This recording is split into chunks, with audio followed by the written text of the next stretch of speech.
Ponencia modelado numérico tridimensional del proceso de socavación en muros longitudinales en ríos con lecho granular, a cargo de Nelson Celi Calixto, PhD Melquisedec Cortés Zambrano, Alberto Galvis Castaño, Gustavo Carrillo Soto.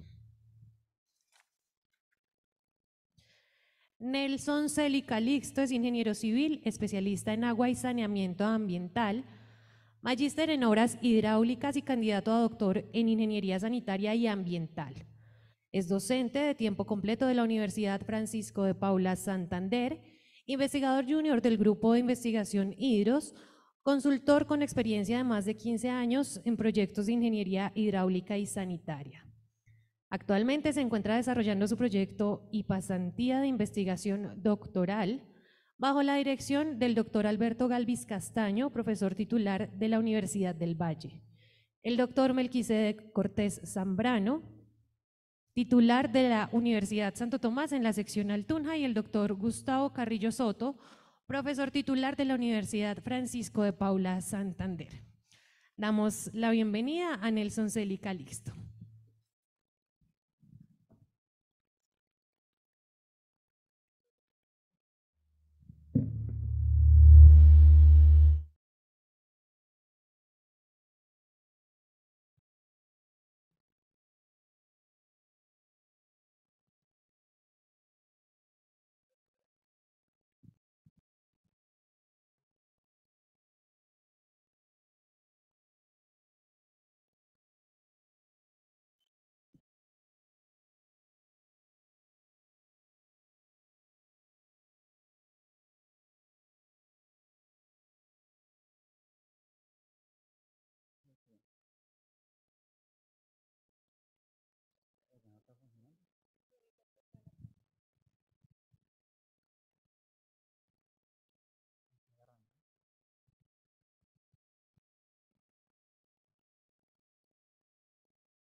Bueno, muy buenas tardes a todos. Muchas gracias a los organizadores por la invitación. Como les indicaba, pues el nombre de la ponencia es un derivado de mi investigación doctoral, del cual salió el subproducto de modelamiento numérico tridimensional del proceso de socavación en muros longitudinales, específicamente en ríos con lecho granular, ¿no?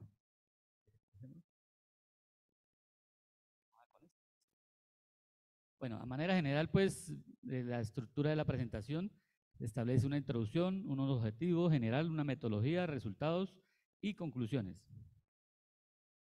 Bueno, introducción.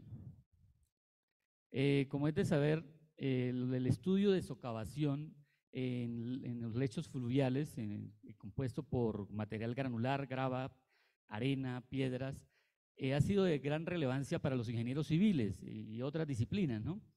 En este caso, el estudio se enfoca principalmente al estudio sobre, específicamente a la evaluación de la socavación generada en este tipo de lechos en estructuras de tipo longitudinal, sea estructuras rígidas o estructuras flexibles, pero que buscan la finalidad, pues, proteger marginalmente los taludes de una vía, de unas viviendas o en general, una obra de ingeniería civil que permite, pues, evitar los procesos erosivos. Pero al estar en contacto con el lecho granular, el río naturalmente genera un proceso que se llama socavación general, que es el arrastre, pues, del lecho del material, ¿no? Y además, si la estructura tiene esa estructura que impide o obstaculiza el flujo, pues se genera una socavación local, que induce a ¿qué? Que induce al proceso de socavación y inmediatamente a un proceso de falla de la estructura o volcamiento de la estructura. Este tipo de estructuras a nivel de investigación ha sido poco tratado, digamos, a nivel de la data del estado del arte.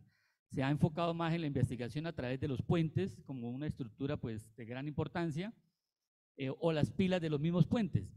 Pero la estructura longitudinal, como lo indicaba del estado del arte que se ha investigado, ha sido muy poco, ya que los que han trabajado han utilizado por similitud geométrica la estructura como un estribo de un puente, ¿sí? Pero el muro longitudinal se sobreentiende que es una estructura de longitud infinita o longitud bastante larga comparado contra un estribo de un puente. Entonces, aquí vemos unas esquemas gráficas, unas fotografías del volcamiento de muros. En la figura número 2, el volcamiento de muro en la municipalidad de Santa Ana, en Costa Rica. La figura 3, el colapso en la Dorada Magdalena. Y la figura 4 es en la ciudad donde yo vengo, la ciudad de Cúcuta. Eso ocurrió en marzo de este año. En las lluvias que se han presentado, el muro falló. El muro llevaba mucho tiempo. Pero como le indicaba, los lechos que presentan estas 3 fotografías son una condición granular. Y estos muros, inmediatamente el flujo las crecidas son de gran importancia y empiezan a inducir a la socavación en el muro. Esto puede ser una falla por varias circunstancias, ¿no?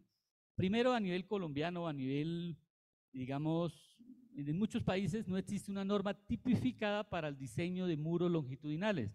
Él establece que el diseñador pues toma sus propias responsabilidades y define el emplazamiento de este muro. ¿Esto qué puede pasar?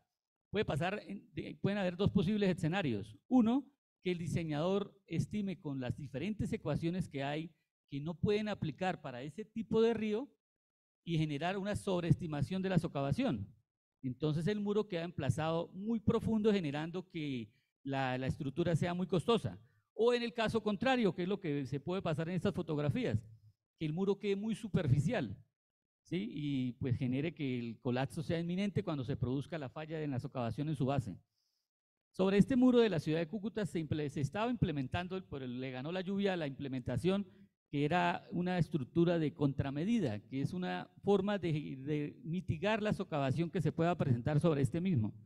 Ahí se le iba a instalar, era un tipo de enrocado con roca caliza, de gran tamaño, de 80 a 1 metro, en toda la parte inferior al muro, pues para evitar eso, pero las lluvias pues le ganaron antes de la ejecución de la obra.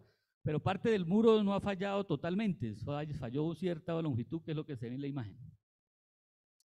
Bueno, entonces, si hablamos de la evolución de la estimación de la socavación a nivel del tiempo en el estado del arte, específicamente en el estudio, como le dije, de lechos granulares, empezamos con Lacey y Blaze, que empezaron a hacer ecuaciones empíricas netamente. Ya seguido a ellos, Lausen empezaron a hacer la influencia de los modelos físicos, y más adelante hablaremos en qué consiste eso. Y Lisbon y Lady Mead empezaron ya a utilizar la ecuación que es utilizada más en Colombia, que es para la estimación de la socavación general y por contracción. Y parte de la investigación es importante aclarar que muchos de estos investigadores, o en la mayoría, los estudios son basados en una condición de lecho granular muy uniforme, que no es muy práctico o no es muy real en las condiciones de los ríos de la zona andina, que usted normalmente lo visualiza con un material muy variable, ¿no?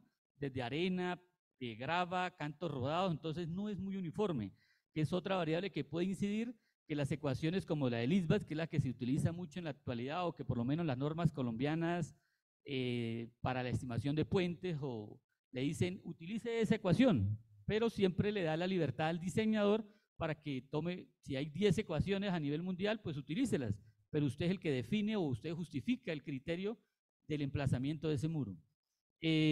Massa y Sánchez estudiaron más a la parte de socavación en los estribos, que ese tiene una incidencia importante, y ya a partir, si miramos los demás como Neil, ellos también empezaron a trabajar socavación general, pero a partir de 1995 entraron a trabajar los modelos numéricos, en este caso el modelo unidimensional RAS, que pues permitió hasta la época actual ya trabajar con modelos bidimensionales o tridimensionales, que permite pues analizar el comportamiento del flujo en diferentes escenarios, ¿no?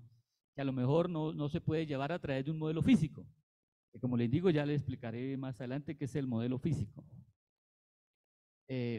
En cuanto a la referencia de muros longitudinales, en su estado del arte podemos encontrar como Martin, que trabajó estudios de socavación con muros que se sobresalen, que es el principio casi de una estructura de un estribo de un puente.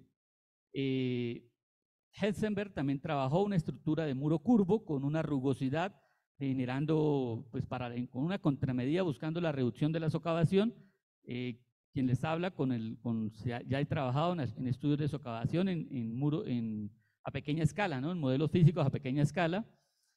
También Cronoret trabajó en modelamiento numérico y modelamiento físico, ya más reciente, en el 2019.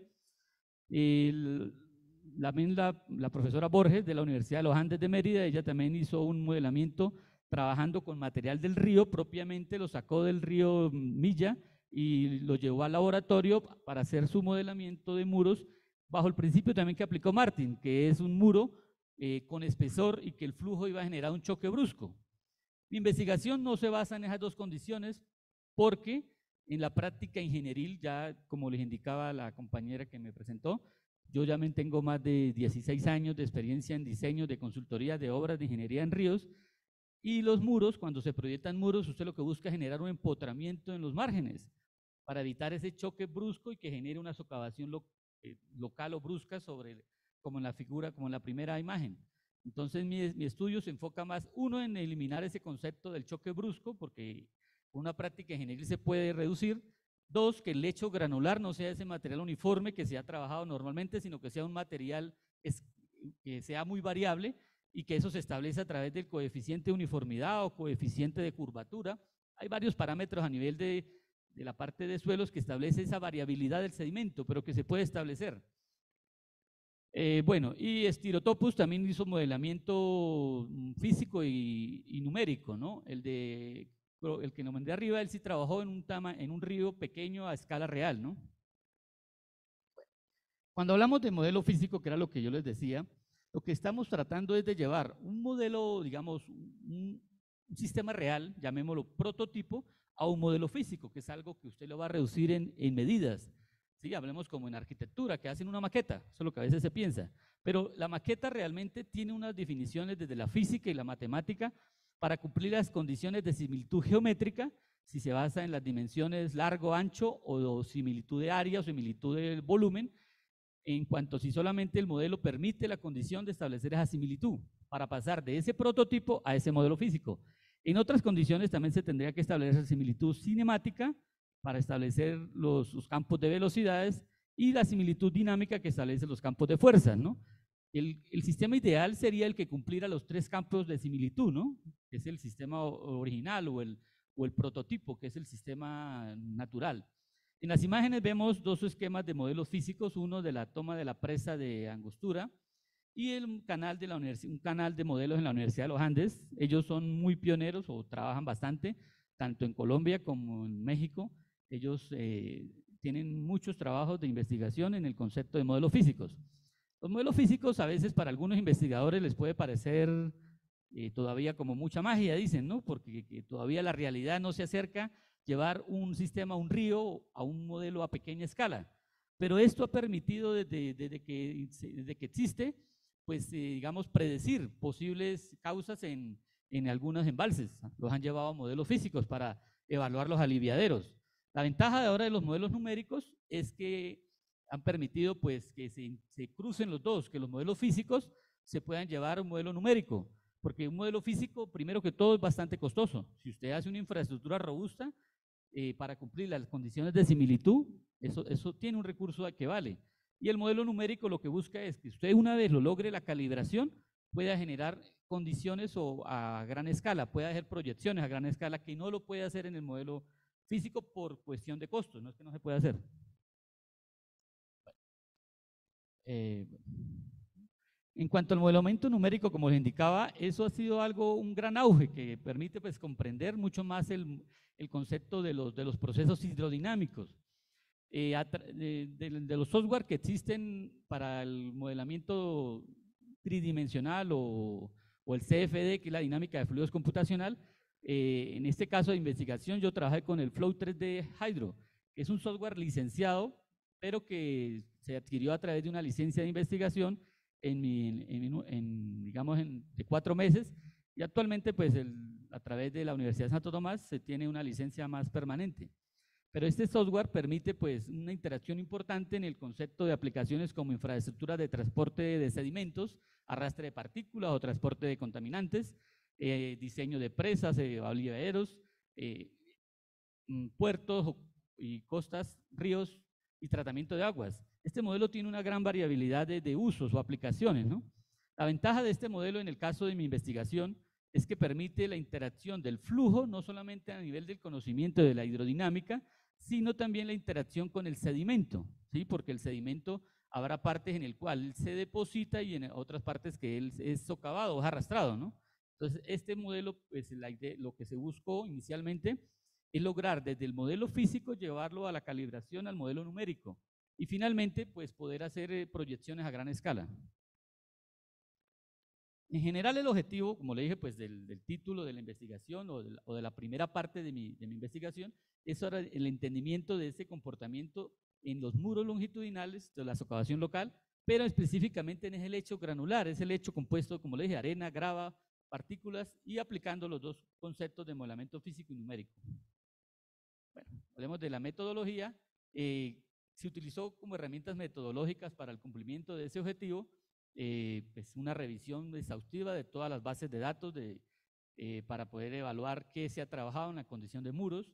Se utilizó el canal de ensayos, que lo mostraremos ahorita, el canal de ensayos HM162 de la Universidad de Santo Tomás. Como le digo, yo estoy en una pasantía también haciendo aquí en la Universidad los ensayos, ¿no? También el software Flow 3D, el modelo estadístico para evaluar las funciones de minimización del error. Y también se utilizó el teorema de Buchmann para el análisis dimensional de una propuesta de una ecuación que se va a realizar. Se van a hacer validaciones de las expresiones matemáticas que existen o que aplican, ¿no? Como le digo, porque realmente de toda la data que hay de ecuaciones, hay unas que tienen algo de similitud, pero no es la condición de la que se está trabajando.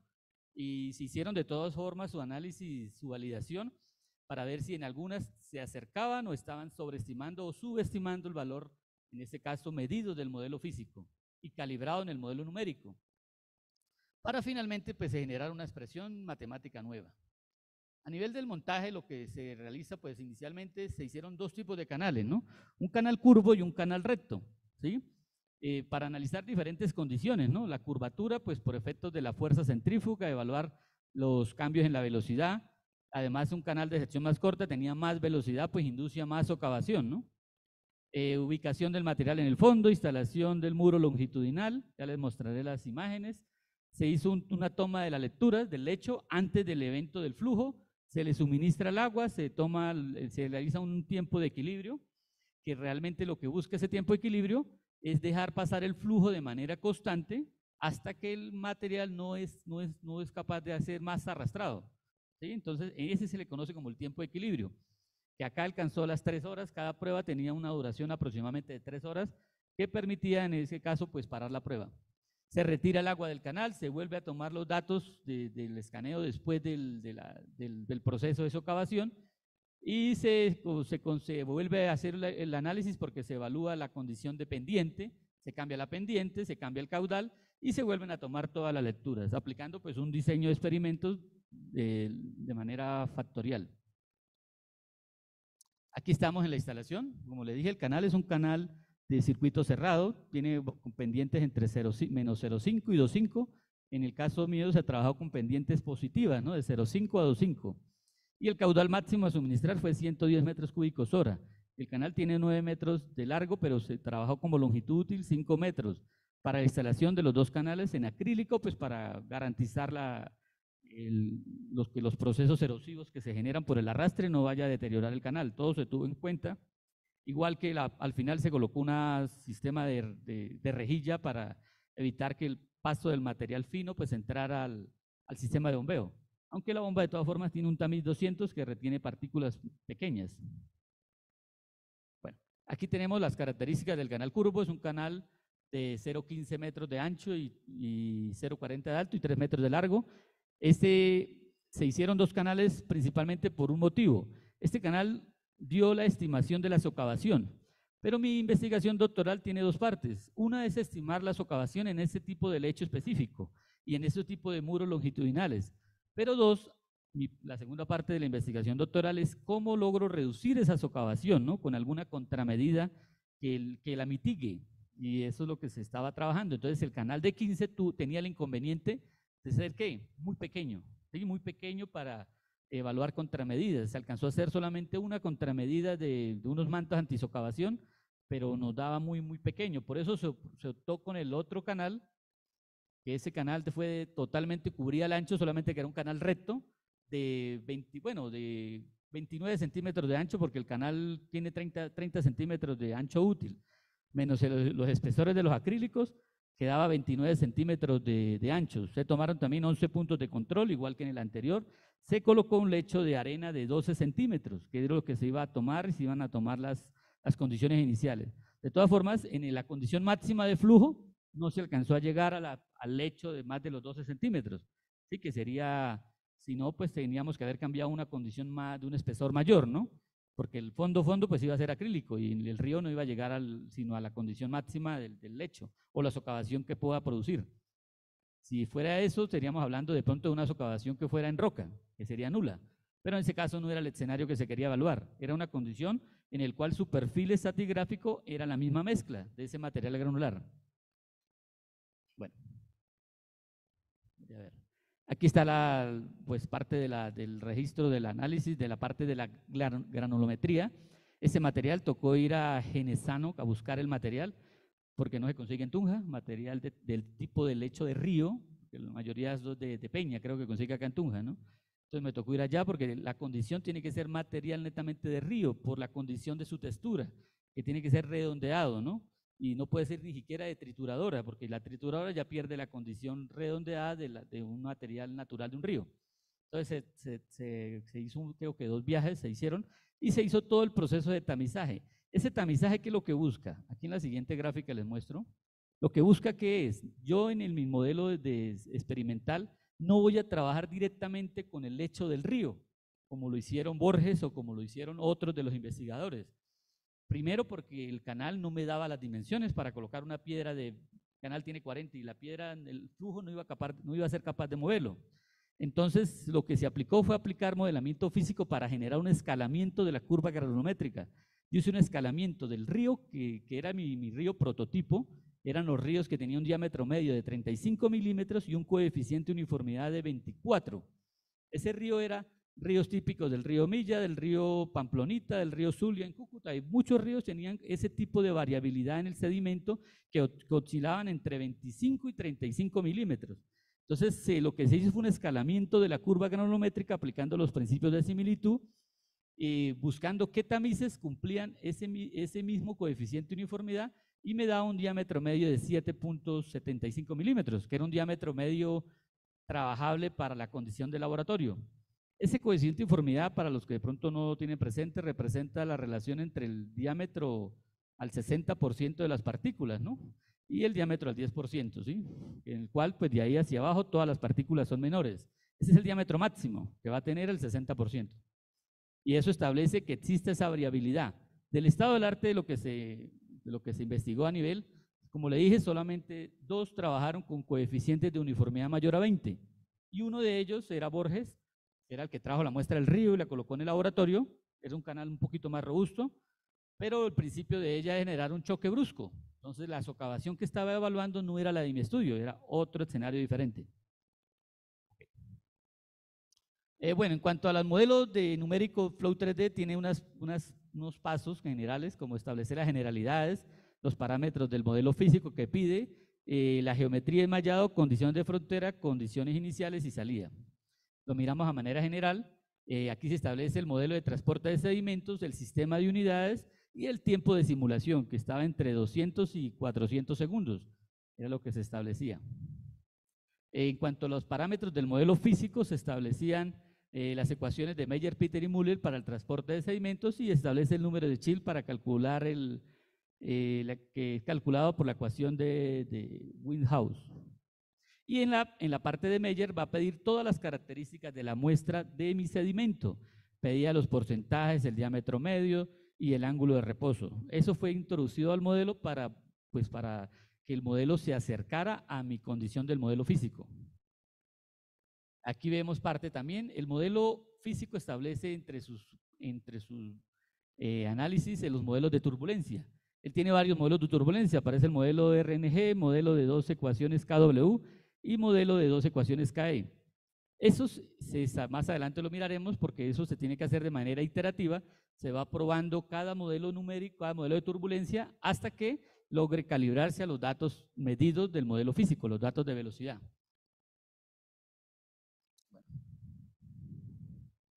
La geometría se establecieron dos sólidos, ¿no? El sólido del canal del muro, que ese era un sólido rígido, y el sólido del lecho, que es el que se iba a deformar, ¿no? Ese es el sedimento empaquetado.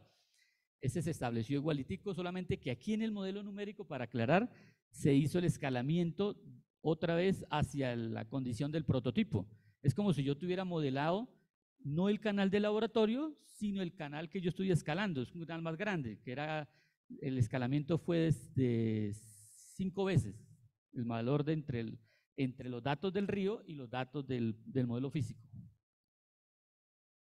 Aquí estamos en cuanto ya el bloque que se incorporó, que arroja el Flow 3D, se establecieron pues unos puntos de control para medir velocidades, pero las medidas ya son de los valores escalados. Ya no tengo mi canal de 15 centímetros, sino ahora es de 75 centímetros de ancho, y todo escalado pues 5 veces, era la medida que se está escalando. De todas formas, como le decía, todo se aplica bajo los principios de similitud. Luego que el modelo arrojaba los resultados, aplicaba los principios nuevamente y medía la velocidad que fue medido en el modelo físico, y ahí había coincidencia, entonces no, digamos, se estaba cumpliendo de manera general. Aquí está, digamos, puntos de control para medir velocidades en el canal recto. En cuanto al mallado, también tiene esa particularidad que tiene que usted empezar a establecer diferentes tamaños de celdas. Esas celdas pues va a permitir establecer cuál es la mejor tamaño de celda para el proceso numérico. Se probaron celdas con puntos .004, puntos .5, .6 y .07. Tanto para en las mallas, en el canal curvo y en el canal recto. En el canal curvo sí se hizo, en la parte curva se tomaron celdas mucho más pequeñas, pues para un mayor grado, una mayor precisión. Lo que pasa es que entre más pequeña el tamaño de la celda, pues el proceso de modelamiento demoraba más, o la convergencia. Hay casos que me demoraba hasta 2 días modelando en el equipo día y noche trabajando sin parar. Y no era resultado viable, tocaba volver a cambiar el tamaño de la malla o cambiar el modelo de turbulencia, etcétera, hasta que lograra la convergencia. Aquí tenemos las condiciones de frontera, que establece pues prácticamente en el modelo, establecen cuáles son las fronteras, ¿no? Las fronteras establecidas como condición de frontera del caudal, condición de salida y condiciones límites como barreras sólidas, ¿no? O la condición del sedimento, se establecen en la entrada. Y aquí eran condiciones iniciales, ¿no? Y esas son las que permiten que el modelo numérico o el análisis computacional pues fluya más rápido. Y él se establece en función de los datos de entrada, los datos medidos en el laboratorio como el tirante. En función del tirante y el caudal se establece esas condiciones iniciales. Y de salida sí se estableció un rango de 5 segundos, pues y ciertas características de salida, pues para que, como les indicaba, no fuera tan demorado. Porque, como les decía, en algunos casos fueron 2 días, en algunos casos fue más, pero el sistema no dio resultado, entonces eso no se cuenta como un valor válido. En cuanto a las validaciones de las expresiones, como le dije, eso se hizo, fue un filtro porque se hizo un análisis multicriterio. ¿Por qué? Porque primero que todo, todas las ecuaciones que hay, pueden haber más de 100 ecuaciones, todas no aplican. Primero porque unas son para lechos cohesivos y las que son para lecho granular fueron creadas para estribos de puentes o para pilas de puentes, pero para muros eran más pocas, ¿no? Como lo implicaba la de Borges, la de los Andes, de la Universidad de los Andes de Mérida, también era especialmente para muros, pero con muros que tenían un choque brusco a la entrada. La GAS también hizo lo mismo, y lo que es Crossnojet también aplicó la condición del espesor del muro, que era lo que en mi investigación se elimina por el empotramiento del muro. Estas son las ecuaciones que se van a validar. Y se van a aplicar pues estos métodos estadísticos con el análisis del software SPS, lo que es el error medio normalizado, error medio de predicción, índice de exactitud, eficiencia de NAS, ya me olvidó, social, no sé cómo se pronuncia, y error medio cuadrático. El teorema de Buchmann realmente lo que busca, ¿qué es? Él define que existe un número de parámetros adimensionales independientes para cada problema y que es equivalente a la resta del número de variables implicadas menos el número de dimensiones fundamentales. Siempre van a haber 3 dimensiones fundamentales, que es fuerza, tiempo, longitud, o en algunos casos se trabaja masa, longitud, tiempo. Nunca la masa y la fuerza al mismo tiempo. Cuando aparecen variables que tienen la masa y la fuerza, pues se aplica segunda ley de Newton y ya queda solamente una sola magnitud, o la fuerza o la masa. Pero lo que busca realmente el teorema de Buchmann es determinar unos números adimensionales, que ustedes, algunos de los que ya vieron mecánica de fluidos o hidráulica, ya los han visto en pregrado. Pero lo primero se define es establecer un número de variables que afectan el fenómeno. Digamos, en este caso, mis variables que serían velocidad, el tamaño de la partícula, el caudal, la pendiente, el coeficiente de uniformidad, bueno, etcétera. Y permite esto generar esos números adimensionales, unos conocidos y otros no. Pero esos números adimensionales lo que buscan es para que usted pueda inducir a cotejarlos, qué relación tiene un número con respecto al otro y ver si tienen relevancia en el fenómeno. Por ejemplo, si hablamos del número de Reynolds, que ustedes lo conocen en mecánica de fluidos, que tiene en cuenta la relación de las fuerzas viscosas sobre las fuerzas inerciales, ese número de Reynolds es relevante para el estudio de flujo a presión, pero para el flujo libre, que esto es flujo libre, un canal, ahí ya no tiene relevancia. Entonces, esos números pi pueden aparecer, el número de Reynolds, pero cuando usted lo evalúa, compara ese Reynolds contra otro, no le bota una correlación de casi cero, porque el Reynolds no afecta el fenómeno del flujo libre. Entonces, de ahí puede ser que el número de Froh, que es el que se ven en hidráulica ustedes, los que ya vieron hidráulica, ese sí tiene relevancia. Pero aparte de ese número de Froh, existen otros números pi, que es lo que se llama números de investigación. Como le decía, el número de Reynolds, que ustedes ya conocen, el número de masa, ese sí no, números de Weber, de pronto no lo han escuchado, pero el número de Froh sí lo ven en hidráulica. Acá también se utiliza el número de Froh densimétrico, que es otro que no está en la lista. Pero en total, sé que hay más de 22 números pi en investigación, ¿no? Que son números conocidos y otros números pi que usted puede sacar. La ventaja del teorema de Buchmann es que yo puedo dividir 2 números pi, elevarlos al cuadrado, porque como son números adimensionales, pues no tienen afectación en cuanto a las unidades. En cuanto a los resultados, primero que todo, pues en estos perfiles vamos a mirar lo que nos arrojó lo referente al canal curvo, primero que todo. Se hicieron 20 experimentos con un tiempo de equilibrio de 3 horas, como le había indicado, para un total de 180 registros, evaluando para cada pendiente y para cada caudal, pues su deformación, ¿no?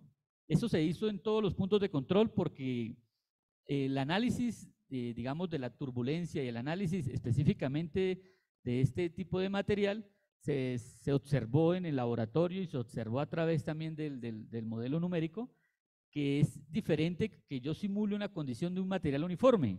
Este material tiene unas particularidades de que la piedra más grande, por ejemplo, tiende a acorazarse o a ser acorazada por material más pequeño, por piedras de menor tamaño. Y apenas esa piedra tiene una falla o una rotación por fallas en las partículas más pequeñas que el flujo es capaz de transportar, ella tiende a rodar, ¿sí? Entonces, eso es importante a la condición de los lechos uniformes. En el canal recto, muy similar, como le digo, hay puntos de control que usted se presentan socavaciones mucho más grandes que en otros puntos. Por lo mismo, ¿no? A nivel de experiencias en el laboratorio, pues hay varias. Una de ellas, al principio tocaba generar una inducción entre el flujo y el inicio del sedimento. ¿Por qué? Porque el flujo, al cambiar de un material rígido a un material erosionable, inducía una socavación que no era la que yo estaba buscando, una socavación por un resalto hidráulico, porque él empezaba a generar un arrastre por el vertedero que forma y ahí inducía la creación de un resalto. Eso trató de mitigarse colocándole un manto para que el resalto se desplazara o la socavación no diera tan marcada ahí. Al final, esos puntos de control no fueron tomados en cuenta porque la inducción no era sobre el muro longitudinal, era otro fenómeno hidráulico que se estaba presentando en el cambio de material entre el rígido y eso lo arrojaba el numérico también, arrojaba el foso de socavación, pero ese no era mi estudio es sobre el muro longitudinal. Bueno, aquí solamente hice una comparación muy rápida entre los datos de la socavación en el canal pequeño de 15 y en el canal grande de 29 centímetros. Es una comparación pues muy rápida para pues lo evidente que se deben presentar mayores socavaciones en el canal más pequeño, porque recuerden que caudal es velocidad por área, si tengo menor área pues tengo mayor velocidad, y si hay mayor velocidad hay mayor socavación, eso es inherente. Entonces era como una representación pues muy básica. En cuanto al mallado de los resultados, en el canal curvo se obtuvieron un mallado óptimo de 0.032 en la curva y a manera general 0.064 para un total de más de 27.000 celdas y un tiempo de simulación de 410 segundos. Ese es el tiempo de simulación de que el programa necesita internamente, pero es diferente al tiempo de simulación del equipo, porque el equipo depende de la capacidad computacional, ¿no? Si el equipo fuera muy robusto, con bastantes módulos, pues los resultados son más rápidos. El mío pues era un equipo bueno, pero todavía se demoraba, como digo, hasta 2 días y eso bajándole algunas condiciones para que no se pasara más de ese tiempo. En cuanto al canal recto, la malla general, si fue una sola malla de 0.05, fue la que dio la condición óptima de calibración, ¿no? Okay. Aquí vemos el modelo de turbulencia para el canal curvo, el que más se acercó a la condición de la velocidad media fue el modelo de turbulencia KW, que es la línea roja, es la que en términos generales se acercó a la condición o se estabilizó con respecto a la línea, ¿no? La más cercana. En el canal recto fue el modelo de RNG, ¿sí? El otro sí hubo una inestabilidad en el modelo de KW, ¿sí? Para lograr la calibración. En cuanto a la validación del modelo, aquí pues, bueno, hay una presentación de datos con respecto a la socavación del modelo experimental y la socavación del modelo numérico. Son diferentes porque pues ahí tuve un error, el valor que está colocado ahí es el valor del modelo físico, falta escalarlo. Al escalarlo 5 veces, ya da cercano a los resultados del modelo numérico. Aquí en el perfil vemos la vista en planta del modelo numérico y la vista en perfil de la socavación generada. Parte de esa socavación, como le digo, no fueron tomados del vaso formado después del cambio de material, porque no eran datos relevantes marcados para el muro, ¿no? Eran datos por un cambio de un vertedero o cambio de material. Pero en esta gráfica sí vemos ya la relación entre los datos simulados, podríamos decir, y los datos medidos, en el cual vemos un error cuadrático de 0.51 para el canal recto y de 0.061 para el canal curvo. Entonces es una correlación, digamos, buena para la calibración entre los datos observados, que son los medidos, y los datos simulados. Acá, como le indicaba, que es el análisis de ese comportamiento, que era lo que les decía, esas piedras, esa variación del sedimento que se logra teniendo ese coeficiente de uniformidad, ese CU mayor a 20, permitía eso, que en algunos casos se formaran fosos de socavación aleatorios. ¿Por qué aleatorios? Pues porque la piedra grande estaba acorazada por piedras pequeñas y hasta que el flujo o la velocidad inducía al arrastre de las piedras pequeñas, hacía inducir al que la grande rodara o se moviera y generara el foso de socavación. Por eso en algunos casos los datos eran, uno pensaría atípicos. ¿Atípicos en qué sentido? Si yo corro con un caudal de, no sé, digámosle 20 metros cúbicos hora, y luego esperaría una socavación, y si lo corro con 30 esperaría más socavación, y en el mismo punto de control la socavación era menor. ¿Por qué era menor? Pues porque parte de un punto que se socavó se sedimentó en otro punto, y ese que se sedimentó pues redujo el valor que ya había sido tomado, ¿sí? Entonces por eso la data tenía que ser analizada de manera más crítica, ¿no? Evaluando esas condiciones atípicas que no es lo mismo, porque como yo tengo también una profesora en la Universidad de los Andes de Mérida que lleva más de 20 años trabajando en estudios de socavación, pero los estudios de ella han sido más en material uniforme. Entonces ahí el comportamiento, como le digo, es diferente. Solamente la profesora de Borges, es de los Andes también de Mérida, ella sí hizo ese trabajo de muros también, pero con lecho propiamente del río. Pero como le digo, todavía las condiciones de ella no son las mismas que estoy trabajando. Aquí respecto a las validaciones de las expresiones, encontramos que la de Lisbon y la Universidad de los Andes, propiamente, no la de Borges, sino la que Borges tiene una modificación a la de los Andes, pero para mi caso, la de los Andes dio unos índices muy buenos y para tanto el canal curvo como el canal recto. Y en la siguiente gráfica vemos que la de Lisbon, la de los Andes, tiende a sobreestimar, ¿no? Y la de Lisbon, creo que es la primera, sí, tiende a sobreestimar. Y la de los Andes tiende a subestimar por las mismas condiciones. Usted no esperaría que ellos exactamente le van a dar sus condiciones. ¿Por qué? Porque son totalmente diferentes. ¿Sí? Digamos, Lisbon, que es la que se utiliza mucho en Colombia, el material utilizado era un material uniforme, ¿sí? Para esas condiciones experimentales. Y Borges, que sí trabajó con un material variable, con un coeficiente mayor a 20, ella tuvo en cuenta el espesor del muro. Y yo le indicaba a la profesora de los Andes que el espesor del muro, si yo lo elimino, el estudio que ella hizo es otro, ¿no? Porque ella lo que está haciendo realmente es una socavación sobre un estribo, sobre el choque del agua sobre el estribo, no sobre un muro longitudinal que tiene una longitud infinita. Entonces ahí el estudio, los resultados que está dando son diferentes, porque la ecuación realmente, la base del muro nos tocó tomar la unitaria para poder hacer la validación, porque en nuestro caso la base era irrelevante para la base de la investigación que estoy realizando. Bueno, ya vamos a terminar. Entonces, para el análisis de la estimación de la ecuación que se va a proponer, se hizo, como les decía, se analizaron todas las variables que les comentaba ahorita, se definió mediante el teorema de Buckelmann estos números pi, número pi que puede ser la relación entre la socavación y el tirante, o ahí aparecen números de Froude densimétrico, coeficiente de curvatura, coeficiente de uniformidad, y otros que salieron, que no son conocidos, ¿no? Como caudal sobre velocidad, diámetro medio al cuadrado, pero son adimensionales, que es lo importante. En ese orden de ideas se hizo, digamos, una correlación de los números pi. ¿Cuál tiene más relevancia uno comparado contra el otro? Pueden haber más, ¿no? Pueden haber más combinaciones. Como le digo, yo puedo multiplicar dos números pi, puedo dividirlos, puedo sacarle raíz cuadrada, porque siguen siendo adimensionales, no se ven afectados, ¿no?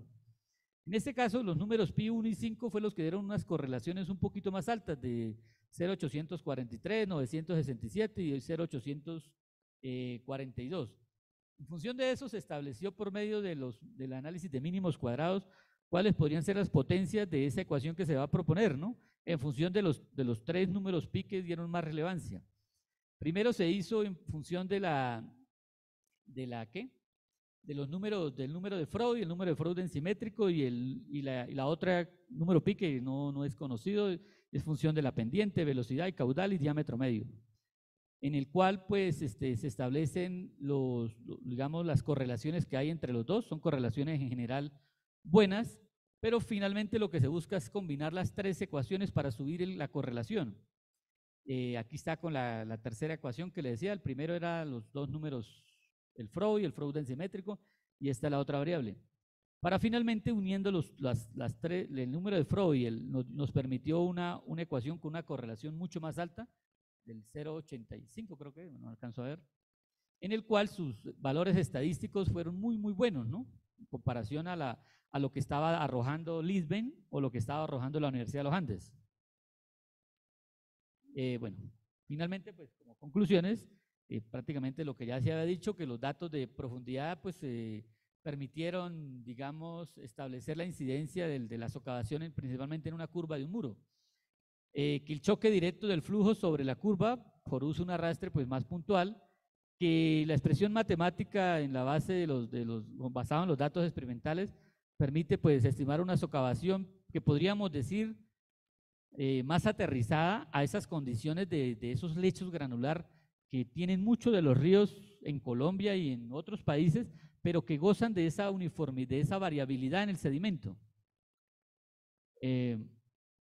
Como le decía, se estableció pues también los parámetros adimensionales de más relevancia, que fueron el Froude densimétrico y las otras que dependen de la velocidad, caudal y diámetro medio. La correlación dio un valor de 0,87, que es un valor pues muy bueno. Y el modelo numérico pues logró calibrarse, ¿no? En función de la velocidad de flujo, y pues permite en este caso, como les indicaba, generar una condición a gran escala, porque nuestros datos siguen siendo de laboratorio, ¿no? La idea del modelo numérico es extenderlo a una condición de un río real, que es lo que hasta el momento pues se está trabajando, que ya es un río que tenga un caudal de 500 metros cúbicos por segundo, con un tirante de 4 metros, pero el mismo sedimento, ¿sí? Eso es lo que se está todavía calibrando.